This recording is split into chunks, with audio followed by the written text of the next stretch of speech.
جی میں سب سے پہلے شکر گزار ہوں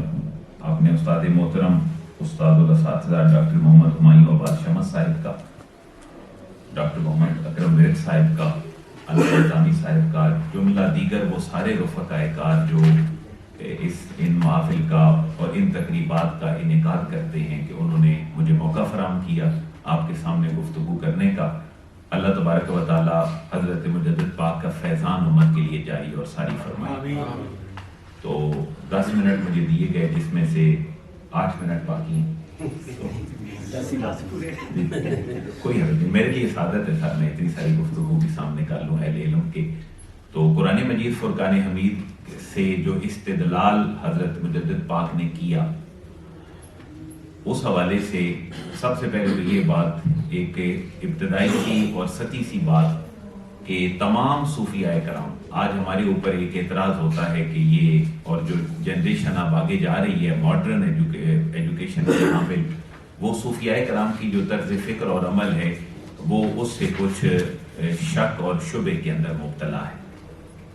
تو میں سب سے پہلی گزارش تو یہ کرتا ہوں کہ تمام صوفیاء کرام کی اگر ہم کتب پڑھ کے دیکھتے ہیں تو ان کے اندر ہمیں ایک علمی رنگ نظر آتا ہے، اور اہل اسلام کے ہاں علم کی سب سے بڑی روایت جو ہے وہ قرآن مجید فرقان حمید ہے، اور اس کی سب سے پہلی تشریح و تعبیر آقا نامدار علیہ الصلوۃ والسلام کی حدیث و سنت ہے۔ آپ اگر اس پوری ہمارے اس خطے میں اس ایشیا کے اس تناظر میں آنے والی عظیم شخصیات کو دیکھیں تو بہت ساری برکات اللہ تعالیٰ نے افغانستان کی سرزمین کو عطا فرمائی۔ انہی کے اندر صوفیاء کا جو ظہور ہے اور ان کی جو تعلیمات ہیں وہ آج ہمارے سامنے ہیں۔ ہم کشف المحجوب پڑھیں تو بھی سینکڑوں آیات قرآنیہ سے مزین ہمیں کشف المحجوب نظر آتی ہے۔ یہ ایک الگ بات ہے کہ ہمارا ممبر اس چیز کو شاید لوگوں تک پہنچانے میں ناکام رہا ہے اور ہو رہا ہے، اور اس ناکامی کو دور کیا جا سکتا ہے اگر ہم حضرت مجدد پاک کا رویہ اور آپ کے زیر سایہ اپنے رویوں کی تربیت کر لیں۔ تو قرآن مجید کی تقریباً کوئی 350 کے قریب آیات سے حضرت مجدد پاک نے اپنے مکتوبات میں استدلال فرمایا ہے، اور ان آیات کا جو منہج اور اسلوب ہے وہ اس نوعیت کا ہے کہ ایک خاص محقق کے ذہن میں تو بیٹھتا ہی ہے، لیکن ایک عامی قسم کا آدمی جو ہے وہ بھی اس سے مستفید ہوتا ہے۔ میرے سامنے آپ کا مکتوب ہے دفتر اول کا 276 نمبر، جس کے اندر آپ نے قرآن مجید فرقان حمید کی آیات محکمات اور متشابہات کی طرف سب سے پہلے اشارہ فرمایا، اور ان لوگوں کو کنڈیم بھی کیا ہے جو متشابہات کے پیچھے پڑ جاتے ہیں۔ آج سوشل میڈیا پہ جن لوگوں کا غلبہ ہے اور جو اپنی مذہبی پہچان بنا چکے ہیں، ہم ان کو 100 دفعہ بھی کنڈیم کر لیں، وہ اپنی ایک پوری ورث رکھتے ہیں سوسائٹی میں،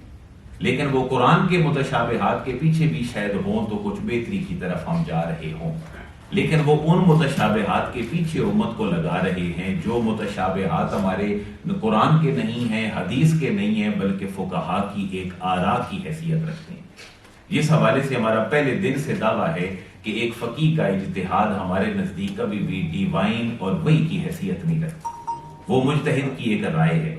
اور مجتہد اجتہاد کرتا ہے، اگر وہ ٹھیک ہے تو اس کو 2 ثواب ملتے ہیں، اور اگر وہ کم ٹھیک ہے، غلط ہم نہیں کہہ رہے، اگر وہ کم ٹھیک ہے تو پھر اللہ اس کو 1 ثواب عطا فرماتا ہے۔ تو میں ایک میسج جو آپ حضرات کی خدمت میں رکھنا چاہتا ہوں قرآن کے استدلال کے حوالے سے، جو حضرت مجدد پاک کا منہج جو اسلوب ہے کہ آج روایتی حفظ ہماری سوسائٹی میں پہلے بھی عام تھا، آج بھی عام ہے، لیکن اگر آج یہ سوسائٹی اپنے پلیٹ فارم سے ایک ایسا تہیہ کر لے کہ حضرت مجدد پاک کے روحانی اس سائے کے نیچے ہم قرآن مجید کی وہ 350 یا 370 کے قریب جو آیات ہیں، میں اپنے اس ناقص علم کے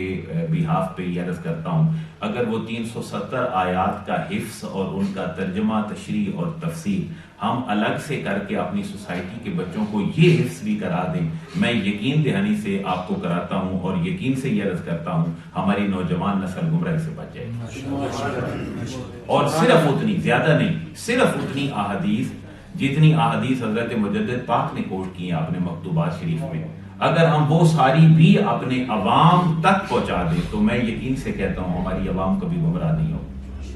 اس کے لیے جگر گردہ پتہ ہی کتنا چاہیے۔ آج اتفاق سے شب برات بھی ہے، تو میں حضرت مجدد پاک کے مکتوبات پڑھ رہا تھا جو ہمارے معمولات بن چکے ہیں سوسائٹی میں، اہل سنت کی مساجد میں. آپ یقین کریں میں اپنی اصلاح بھی چاہتا ہوں اپنے اساتذہ سے اور بزرگوں سے. جتنے معمولات ہم نے شب برات کے بنائے ہیں، حضرت مجدد پاک نے شب برات اور محرم کا باقاعدہ نام لے کے اس بات کی طرف اشارہ فرمایا ہے. ان میں سے ایک بھی ایسا نہیں ہے کہ جس کے اوپر عوام کو پرماننٹ رہنے کی ہم تلقین کر سکیں. بات مشکل ہے کہ نہیں؟ اس لیے سوسائٹی میں حضرت مجدد پاک کی تعلیمات کو عام کرنے کے لیے جگر گردہ بھی مجدد پاک کی غلامی میں چاہیے، کیونکہ پہلا ری ایکشن تو عوام الناس کا ہے. میں ایک بطور خطیب اور ایک ممبر کا بندہ ہونے کے ناطے آپ کے سامنے کھڑا ہوں. ہم 100 بھی تحقیق کر کے آپ کے سامنے آ جائیں، ہماری بات تو قبول عوام نے کرنی ہے، لیکن عوام اب حق بات کو اتنا کھلے دل سے تسلیم کرنے کے لیے تیار نہیں ہے، کیونکہ ہم نصوص کے بجائے اپنی روایات کے زیادہ تابع ہو گئے. اور خصوصاً جو شب برات کے حوالے سے ہمارے ہاں نوافل باجماعت کا نظام ہے اور اس کے علاوہ باقی بہت ساری چیزیں ہیں، تو میں سمجھتا ہوں حضرت مجدد پاک کی فکر اگر ہم آج بھی اپنا لیں